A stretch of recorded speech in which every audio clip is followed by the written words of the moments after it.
Şagirdlər, hər vaxtınız xeyir olsun. Bu gün sizinlə tabisiz mürəkkəb cümlə mövzusunun bütöv izahına nəzər salacağıq. Vaxt itirmədən izaha keçid edək. Yoldaşlar, biz tabisiz mürəkkəb cümlə haqqında danışmazdan əvvəl sadə cümlə və mürəkkəb cümlə anlayışlarına nəzər salaq və onların fərqli cəhətlərini şərh edək. Baxın yoldaşlar, dilimizdə cümlələr iki yerə bölünür. Cümlə iki yerə bölünür. Bir var sadə cümlələr, bir də var mürəkkəb cümlələr.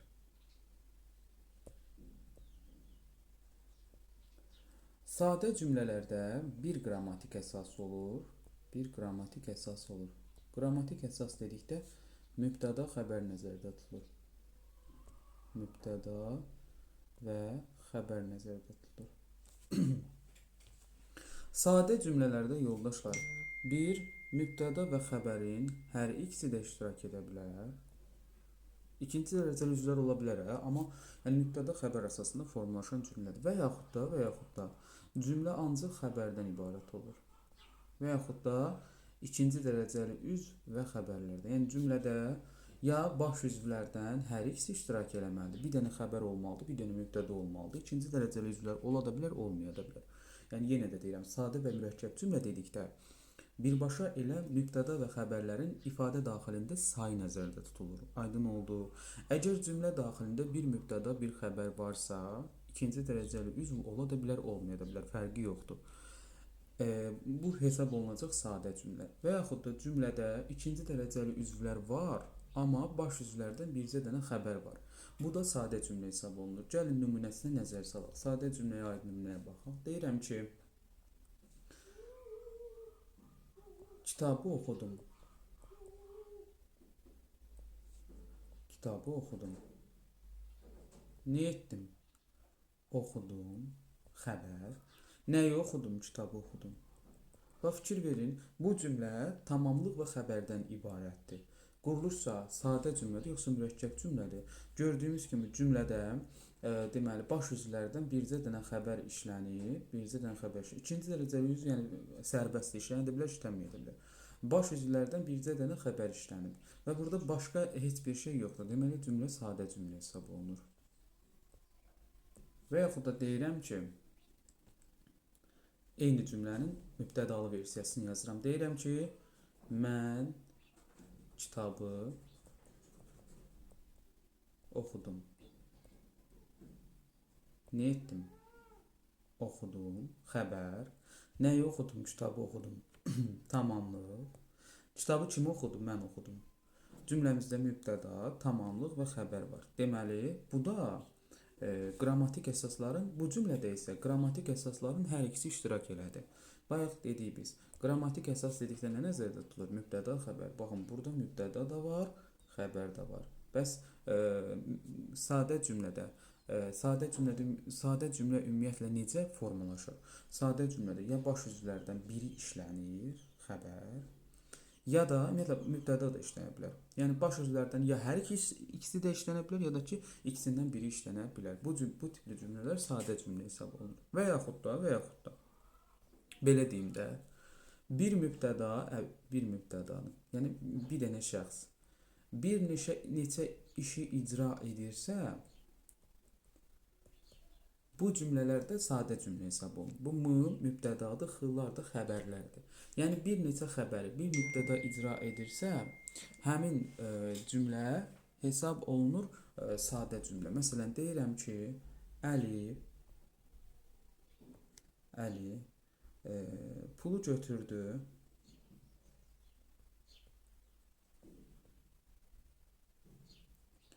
Pulu götürdü. Evdən çıxdı. Evdən çıxdı. Maşına mindi.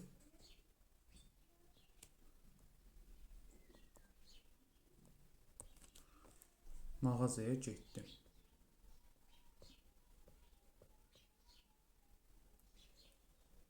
Mağazaya getdi. Fikir verin, gəlin bu cümləni mübtəda və xəbərə görə təhlil edək. Nə etdi? Götürdü. Nə etdi? Çıxdı. Ne etdi? Mindi. Ne etdi? Getdi. Kim getdi? Kim mindi? Kim çıxdı? Kim götürdü? Əli. Fikir verirsiniz. Bir mübtəda, bir mübtəda, yəni mübtəda işi görən şəxsi də subyektdir. Bir mübtəda bir neçə işi icra etdi. Yəni bir neçə xəbəri özünə tabe etdi. Bu hesab olunur sadə cümlə. Aydın oldu. Yəni sadə və mürəkkəb cümlə dedikdə bəzən şagirdlər elə bilir ki, mürəkkəb cümlə dedikdə uzun cümlə, harda uzun cümlə varsa mən onu mürəkkəb cümlə götürürüm, harda qısa cümlə varsa mən onu sadə cümlə götürürüm. Bu yanaşma köklü surətdə yanlış yanaşmadır. Baxın gördüyümüz kimi buradan bir dənə yazıram. Gəldim ki görüm. Gəldim ki görüm. Fikir verin. Cümlədə 3 dənə söz var, amma mürəkkəb cümlədir. Amma bura baxın, cümlədə nə qədər istəsəz söz var, amma sadə cümlədir. Aydın oldu, yadınızdan çıxartmayın. Gəldik. Mürəkkəb cümlə dedikdə isə yoldaşlar, mürəkkəb cümlədə biz nə dedik? Dedik ki, sadə cümlədə bir qrammatik əsas olur. Qrammatik əsas dedikdə nə nəzərdə tutulur? Mübtəda və xəbər. Amma mürəkkəb cümlədə, yəni sadə cümlədə bir qrammatik əsas olur. Amma mürəkkəb cümlədə 2 və daha artıq qrammatik əsas olur. Bu nə deməkdir? Yəni 2 və daha artıq, yəni minimum 2 dənə olmalıdır da. Minimum tələb 2 dənədir. 2 və daha artıq qrammatik əsasın birləşməsindən əmələ gələn cümlələr adlanır mürəkkəb cümlələr. Bu da nə deməkdir? Təsəvvür edin ki, bu bir cümlədir. Bu bir cümlədir. Cümlənin içərisində belə deyək, mübtəda, xəbər, mübtəda, xəbər. Fikir verin, cümlə vergüllə ayrılıb. Bu cümlənin. Bir dəqiqə. Bu bütöv bir cümlədir. Bu nöqtəni burada qoydum. Baxın, biz mürəkkəb cümləyə nə dedik? Dedik ki, 2 və daha artıq sadə cümlənin birləşməsindən yaranır. Fikir verin, bu da özlüyündə bir sadə cümlədir. Çünki mübtəda və xəbərdən ibarətdir də. Fərz eləyin ki, bura yoxdur. Cümlə sadəcə bu şəkildə təqdim olunur. O cümlə qurulursa sadə olacaq, yoxsa mürəkkəb olacaq. Gördüyümüz kimi bir qrammatik əsas var da burada, mübtəda və xəbər. Deməli sadə cümlədir. Amma 2 və daha artıq bu tipdə olan cümlələr birləşirsə, artıq həmin cümlədə həmin cümlə nə adlanır? Qurulursa mürəkkəb cümlə. Fikir verin. Bax, ikinci mübtəda xəbər birləşdi və bir cümlə, yeni bir cümlə yarandı. Bu cümlə necə yarandı? 2 və daha artıq iki qrammatik əsasın birləşməsindən, yəni 2 dənə mübtəda xəbərin birləşməsindən əmələ gəldi. Gəlin indi buna aid bir nümunə. Həmçinin qoy onu da deyim. Baxın, bu nümunə biz hal-hazırda tabesiz mürəkkəb cümlə haqqında danışırıq. Bu nümunə tabesiz mürəkkəb cümlənin sxemidir. Tabelini keçəndə o haqda danışacağıq. Tabesiz mürəkkəb cümlənin sxemidir. Yadınızdan çıxartmayın.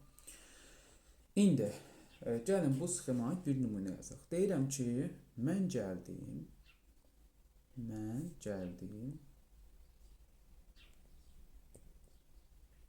O gəlmədi.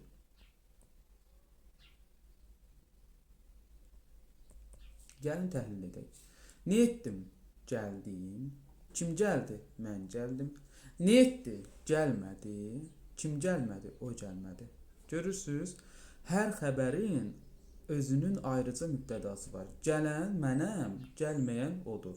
Hər xəbərin ayrıca mübtədası var. Deməli, bu hesab olunur nə? Həmçinin gördüyünüz kimi 2 sadə cümlənin birləşməsindən əmələ gəlib də. Deməli, qurulursa mürəkkəb cümlədir. Necə mürəkkəb cümlədir? Təbii ki, tabesiz mürəkkəb cümlədir. Yadda saxlayın yoldaşlar. Əgər cümlə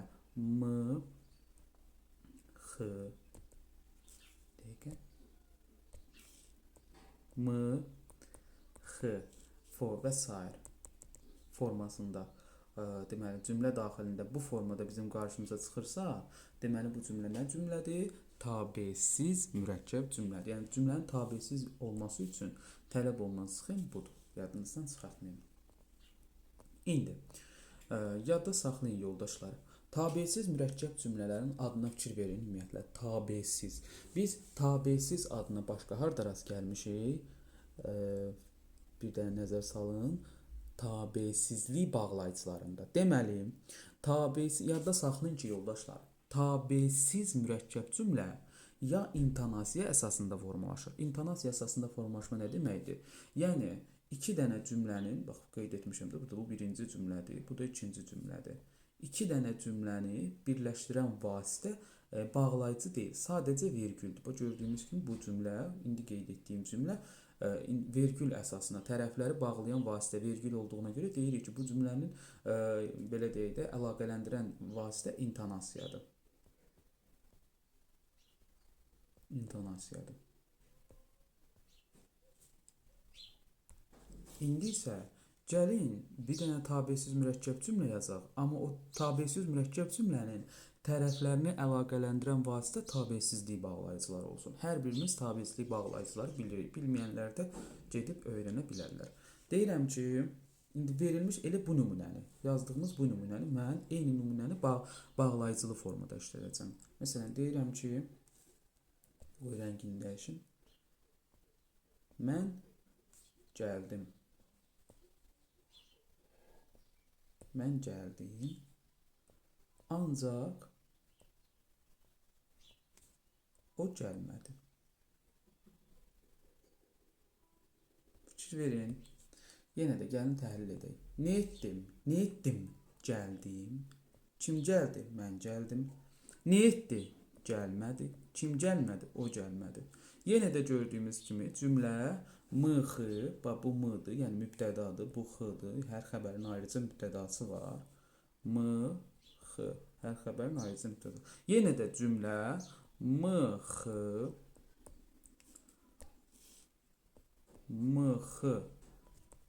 birləşməsi ilə yarandı. Mürəkkəb cümlədir. Çünki iki dənə xəbərin və iki dənə mübtədanın birləşməsindən yarandı. Deməli, tabesiz mürəkkəb cümlədir. Hardan bildim tabesiz mürəkkəb cümlədir? Çünki, yoldaşlar, fikir verin, ona görə buna tabesiz deyirlər ki, bu öz arasında bir-birinə tabedir. Bu da öz arasında bir-birinə tabedir. Bununla bu bir-birinə tabe deyil. Ona görə də buna tabesiz mürəkkəb cümlə deyilir. Yəni, cümlə içində olan sadə cümlələr, özləri öz aralarında tabedirlər. Bir cümlə digər cümləyə tabe olmadığı üçün buna tabesiz mürəkkəb cümlə deyirlər. Yadınızdan çıxartmayın. İndi fikir verin. Bu cümləni yuxarıdakı cümlədən fərqləndirən cəhət nədir, yoldaşlar? Baxın, bu cümlədə, yəni ikinci yazdığım cümlədə tərəfləri bağlayan vasitə, fikir verin, ancaq bağlayıcısıdır. Ancaq nə bağlayıcısıdır? Qarşılaşdırma bağlayıcısıdır. Deməli, bu cümlə qarşılaşdırma əlaqəli tabesiz mürəkkəb cümlədir. Həmçində qarşılaşdırma da ancaq da tabesizlik bağlayıcısı deyil. Bəli, deməli, burada bu cümlədə tərəfləri əlaqələndirən vasitə nədir? Tabesizlik bağlayıcılardır. Baxın, yoldaşlar, tabesiz mürəkkəb cümlələrdə ümumiyyətlə cümlədə əgər ikinci dərəcəli üzv varsa,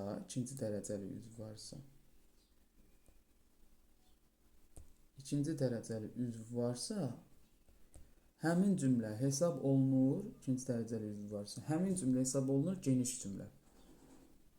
İkinci dərəcəli üzvlər hansılardır? Təyin, tamamlıq, zərflikdir də. Və yaxud da cümlədə ikinci dərəcəli üzv yoxdursa, həmin cümlə ancaq xəbərdən ibarətdirsə və yaxud da ancaq mübtədadan ibarətdirsə və yaxud da cümlədə mübtəda və xəbər varsa hər ikisi, həmin cümlə deməli hesab olunur müxtəsər cümlə.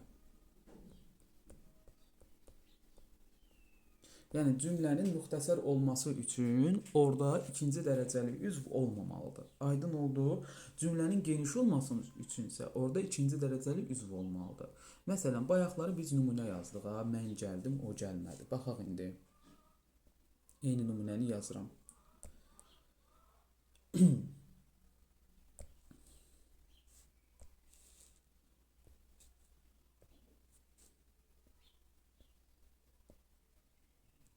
Mən gəldim,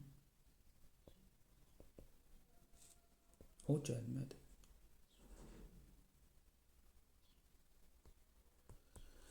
Tabesiz mürəkkəb cümlədirmi? Bəli. Çünki gəlməyən odur, gələn isə mənəm. Mıxı mıxı sxeminə uyğundur. İntonasiya ilə bağlanıb. Deməli, tabesiz mürəkkəb cümlədir. Necə tabesiz mürəkkəb cümlədir? Geniş tabesiz mürəkkəb cümlədir, yoxsa müxtəsər tabesiz mürəkkəb cümlədir? Biz nə dedik? Dedik ki, cümlənin geniş olması üçün tələb olunan nədir? İkinci dərəcəli üzvdür. Orada mütləq ikinci dərəcəli üzv olmalıdır. Əgər cümlədə ikinci dərəcəli üzv yoxdursa, həmin cümlə hesab olunur nə? Müxtəsər cümlə. Baxaq indi. Mən gəldim, nə etdim gəldim? Bu bizim xəbərimiz. Kim gəldi? Mən gəldim. Bu bizim mübtədamız. Cümlə mübtəda və xəbərdən təşkil olunur. Nə etdi? Gəlmədi, xəbər.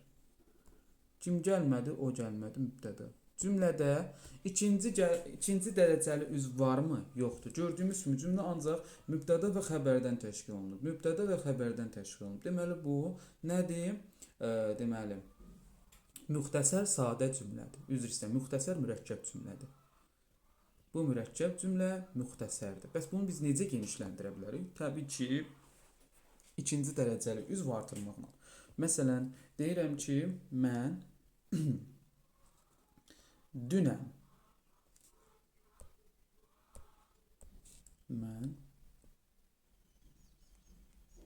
dünəm gəldim.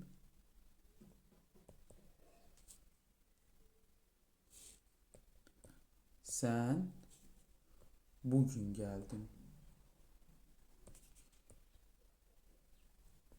Ne ettin? Geldin. Kim? Sen. Peki. Ne ettin? Geldin. Kim geldi? Sen geldin. Sen ne zaman geldin? Bugün geldin. Zaman zərfliyi. Ne ettim? Geldin. Kim geldin? Mən geldim. Mən ne zaman geldim? Dünən geldim. Bu da zərfliyimiz. Fikir verin, cümlədə ikinci dərəcəli üzv oldu mu? Oldu. Bu zərflikdir. Nə demişdik? Demişdik ki, ikinci dərəcəli üzvlərimiz təyin tamamlıq zərflidir. Cümlədə bir dənə də olsa demişdik ki, ikinci dərəcəli üzv artılsa artıq o geniş cümlə olacaq. Bax, gördüyümüz kimi bu geniş cümlədir. Artıq dünən. Bu da geniş cümlədir. Aydın oldu. Deməli. Bu mürəkkəb cümlə hesab olunur. Hardan bildim mürəkkəb cümlə? Çünki mıxı sxemikdə yenə də. Nə demişdik? Demişdik ki, mürəkkəb cümləni tapanda, ümumiyyətlə sadə cümlədə, mürəkkəb cümləni tapanda ikinci dərəcəli üzvlərə baxmırıq. Birinci dərəcəli üzvlərə, yəni baş üzvlərə baxırıq. Cümlədə ki, mıxı sxemidir də. Deməli, bu mürəkkəb cümlədir. Bax, gördüyümüz kimi mürəkkəb cümlədir. Amma necə mürəkkəb cümlədir? Geniş mürəkkəb cümlədir. Aydın oldu. Yadınızdan çıxartmayın. Mürəkkəb cümlələrdə geniş ola bilər, sadə cümlələrdə geniş ola bilər. Nə tər sübut edib? Baxın. Buranı silirəm.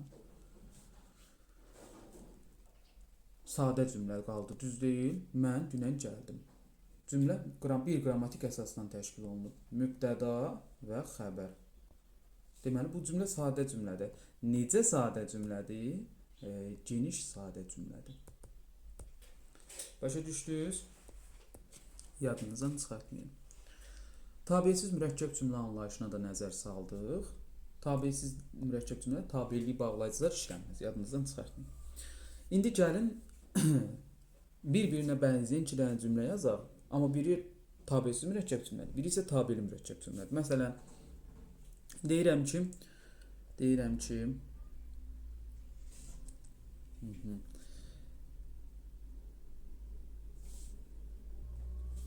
külək əsir.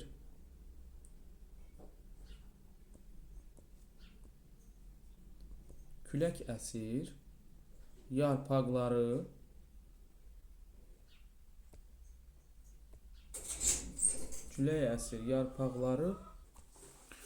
külək əsir yarpaqları yerə tökürdü. Bu birinci cümləmiz.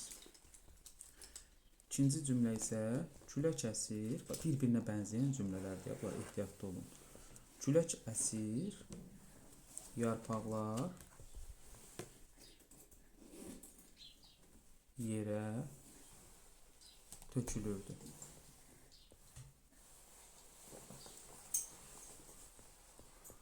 Külək əsir, yarpaqlar yerə tökülürdü. Baxın uşaqlar. Hər iki cümlə bir-birinə bənzəyir. Şagird və müdavimlər eyni şəkildə çaşbaş qalırlar ki, ay Allah, bu cümləni nətər biz təhlil edək? Hansı ikisi də eyni cümlədir, amma fikir verin. Bircə dənə bu yarpaqlar sözündə, yəni vergüldən sonraki ilk sözdəki bu ı şəkilçisi hər şeyi pozur. Yəni cümlənin birbaşa quruluşuna təsir eləyir. Aydın olduğu, yəni cümlə sadəcə onu mürəkkəbə çevirir. Gəlin bunu təsdiq edək. Biz bayaqlar nə demişdik? Demişdik ki, əgər bir mübtəda bir neçə xəbəri izah edirsə və yaxud da bir neçə xəbər bir mübtədaya aiddirsə, həmin cümlə hesab olunacaqdır sadə cümlə. Amma hər mübtədanın ayrıca öz xəbəri varsa,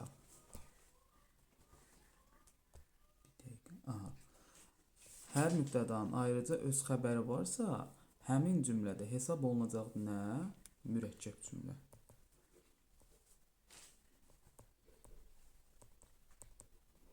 İndi gəlin bu sxem əsasında cümlələrə nəzər salaq.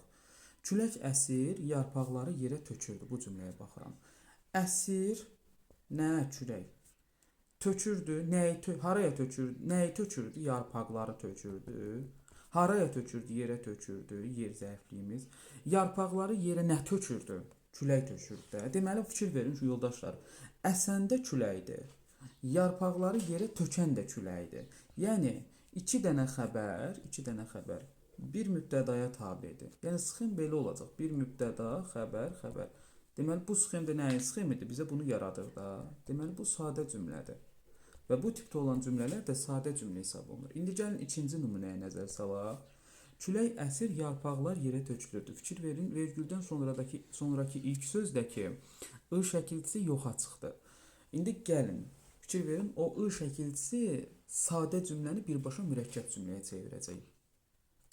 Nə edir? Külək əsir, yarpaqlar yerə tökülürdü. Nə edirdi? Əsir. Nə edir əsir? Nə əsir? Külək əsir.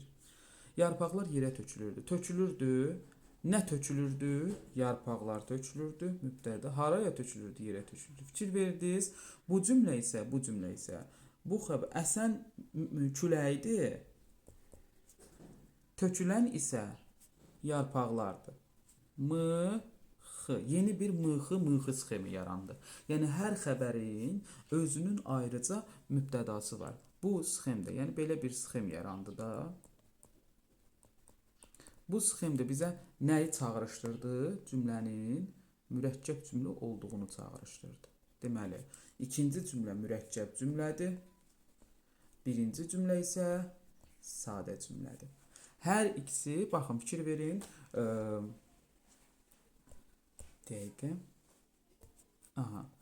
Baxın, birinci cümlədə də, fikir verin, geniş cümlədir. Necə geniş cümlədir? Sadə geniş cümlədir. Geniş cümlədir. Hardan bildim geniş cümlədir? Çünki cümləmdə iki dənə ikinci dərəcəli üzv işlənib. Bir, yarpaqları tamamlığı, bir də yerə zərfliyi işlənib. Geniş cümlədir. İkinci cümlədə mürəkkəb cümlə idi. Amma mürəkkəb cümlənin tərəflərini təşkil edən birinci cümlə, baxın bu cümlə, bunun həcmini böldüm, sizə daha rahat olsun. Fikir verin, bu cümlə mürəkkəb cümlənin tərəflərini təşkil edən birinci cümlə deməli müxtəsərdir. İkinci cümlə isə genişdir. Hardan bildim? Çünki ikinci dərəcəli üzv var, yerə sözü, zərfliyi. Aydın oldu. Deməli, ikinci cümlə tabesiz mürəkkəb cümlədir. Necə tabesiz mürəkkəb cümlədir? Birinci tərəfi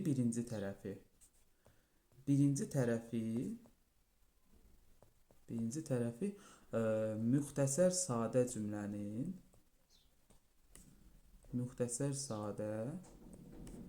İkinci tərəf isə deməli geniş sadə cümlənin birləşməsindən əmələ gələn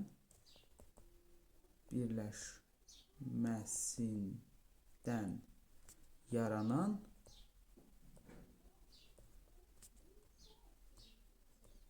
tabesiz mürəkkəb cümlədir. Belə. Bu dərsimizin birinci hissəsidir. Dərsimizin ikinci hissəsində isə tabesiz mürəkkəb cümlədə məna əlaqələrinin asan tapılması haqqında danışacağıq.